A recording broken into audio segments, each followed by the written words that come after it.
नमस्कार दोस्तों, तत्वों की चर्चा में अभी तक आपने जल तत्व, वायु तत्व, अग्नि तत्व और पृथ्वी तत्व के बारे में जाना।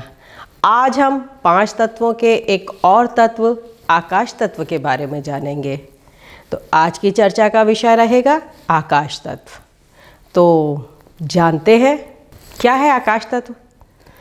जैसा कि आप जानते हैं कि हमारे आकाश का ना तो कोई छोर है, ना ओर है, ना आदि है, ना अंत है, बस विस्तार विस्तार और विस्तार ही है। तो इससे क्या मतलब निकला कि आकाश अपने भीतर विस्तार का गुण लिए हुए है। कभी आपने सोचा है कि प्राणी जगत के लिए ये क्या है? प्राणी के मनस के लिए आकाश तत्व उसकी कल्पना शक्ति है, उसके विचार हैं। मानव जीवन में आकाश पिता के समान है। जैसे धरती माँ है ना, सबका पोषण करती है, वैसे ही आकाश सबको, पर्यावरण को सुरक्षित करके सबको सुरक्षा प्रदान करता है। पर्यावरण को सुरक्षित करके ये वातावरण का निर्माण करता है ताकि सबका जीवन सुरक्षित रहे।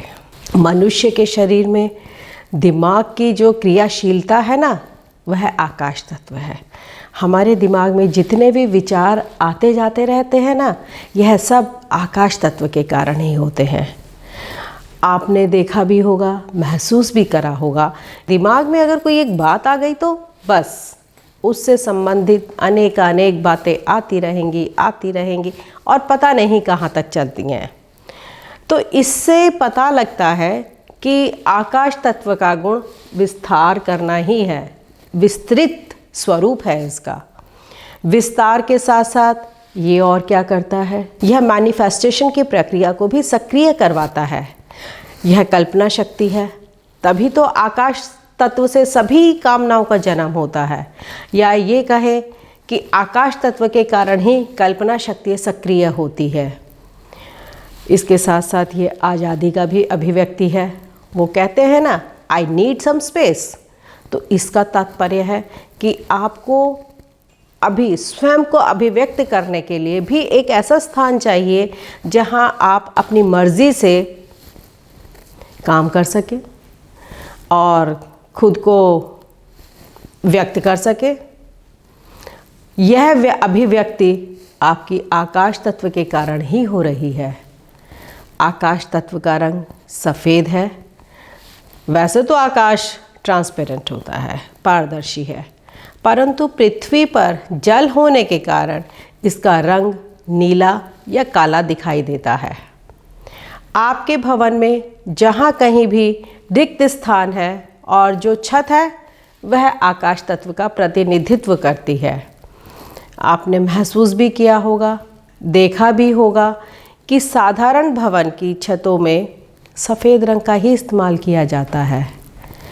भवन की छत जितनी ऊंची होगी, वहाँ पर रहने वालों की सोच भी उतनी ही ऊंची होगी, उनकी कल्पना शक्ति भी उतनी ही महान होगी। आइए अब हम जानते हैं कि आपके भवन में यदि आकाश तत्व संतुलित अवस्था में है तो इसका क्या प्रभाव पड़ता है कि आप अपने इरादों के पक्के होते हैं। जब आप अपने इरादों के पक्के होते हैं तो मैनिफेस्टेशन की क्रिया को भी बहुत अच्छे तरीके से, यानी बाउंडेड तरीके से तैयार करते हैं, जिससे आप अपने गोल को मीट करने के लिए छोटी छोटी बातों को हटा देते हैं, लेट गो कर देते हैं और आगे बढ़ जाते हैं। तो छोटी छोटी हर्डल्स आपको परेशान नहीं करती हैं। आपकी सोच होती है एनी हाउ, हर हाल में काम पूरा ही होना चाहिए। इसके लिए आप बहुत सारी चीज़ों को, बहुत सारी बहस को छोड़ देते हैं कि नहीं, हमें बहस में नहीं पड़ना है। यह आपके सपनों को साकार करने में मदद करता है। इच्छाओं की पूर्ति बस आकाश तत्व के कारण ही होती है। यदि आपकी इच्छाएं पूर्ति हो रही हैं तो आपके भवन में आकाश तत्व बिल्कुल संतुलित अवस्था में है। तो इसके साथ आनंदित रहिए, कोई परेशानी नहीं होगी। अब जानते हैं कि आकाश तत्व अगर आपके भवन में संतुलित अवस्था में नहीं है तब क्या होगा, तब कैसी स्थिति आपके जीवन में उपस्थित होगी।